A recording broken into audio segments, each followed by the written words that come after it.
ബാങ്കിലല്ലാതെ salary വരുന്ന ആളുകൾക്ക് പലപ്പോഴും നേരിട്ട് ബാങ്കുകൾ ലോൺ കൊടുക്കാറില്ല.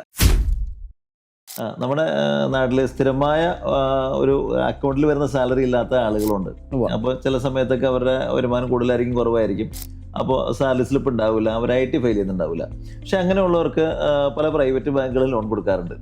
പക്ഷേ അവരെ ഇൻട്രസ്റ്റ് കുറച്ചൊരു നാഷണലൈസ്ഡ് ബാങ്കിലേക്ക് മാറണമെന്ന് വിചാരിച്ചിട്ട് പലപ്പോഴും നടക്കാറില്ല. പക്ഷേ ഇപ്പോൾ ഒരു നാഷണലൈസ്ഡ് ബാങ്ക് ഇവരുടെ സ്റ്റേറ്റ്മെൻറ്റ് എടുത്തിട്ട് ഇവർ EMI അടച്ചേക്കുന്നത് കറക്റ്റായിട്ടാണ് അടച്ചിട്ടുണ്ടെങ്കിൽ ആ തുക അവരുടെ എലിജിബിലിറ്റി ആയിട്ട് കണക്കാക്കിക്കൊണ്ട് ലോൺ കൊടുക്കുന്നുണ്ട്. അത് വളരെ നല്ല പ്രോഡക്റ്റ്. ഒരുപാട് പേരെ നമ്മൾ സാധാരണക്കാരൊക്കെ സഹായിക്കാൻ, ഒരു വീട് മേടിക്കാൻ അല്ലെങ്കിൽ അവരുടെ EMIയുടെ ഇത് തുക കുറയ്ക്കാനൊക്കെ സഹായിക്കുന്ന ഒരു പ്രോഡക്റ്റ്. ചെറിയ കസ്റ്റമേഴ്സിനുണ്ടല്ലോ, ഇപ്പം നമ്മളുടെ ഈ വീഡിയോ കാണുന്ന ആളുകൾക്ക് അത് ഭയങ്കര ഇൻഫർമേഷൻ ആയിരിക്കും. കാരണം ഇങ്ങനത്തെ ഒരു സംഭവം നടക്കുന്നുണ്ടെങ്കിൽ കൃത്യമായിട്ട് ലോൺ അടച്ചു പോകുന്ന വളരെ വലിയ ഇൻട്രസ്റ്റ് റേറ്റ് കൊടുത്തുകൊണ്ടിരിക്കുന്ന ആളുകളാണെന്നുണ്ടെങ്കിൽ നിങ്ങൾ നമ്മളെ കോൺടാക്ട് ചെയ്ത് കഴിഞ്ഞാൽ ഈസിലി നമുക്കിത് ചേഞ്ച് ചെയ്ത് കൊടുക്കാൻ പറ്റും. തീർച്ചയായിട്ടും ചെയ്യാൻ പറ്റും. പക്ഷെ ഒരു കാര്യം എപ്പോഴും ശ്രദ്ധിക്കണം, ബാങ്കിലല്ലാതെ സാലറി വരുന്ന ആളുകൾക്ക് പലപ്പോഴും നേരിട്ട് ബാങ്കുകൾ ലോൺ കൊടുക്കാറില്ല. ടേക്ക് ഓവർ മാത്രമേ നടക്കുള്ളൂ.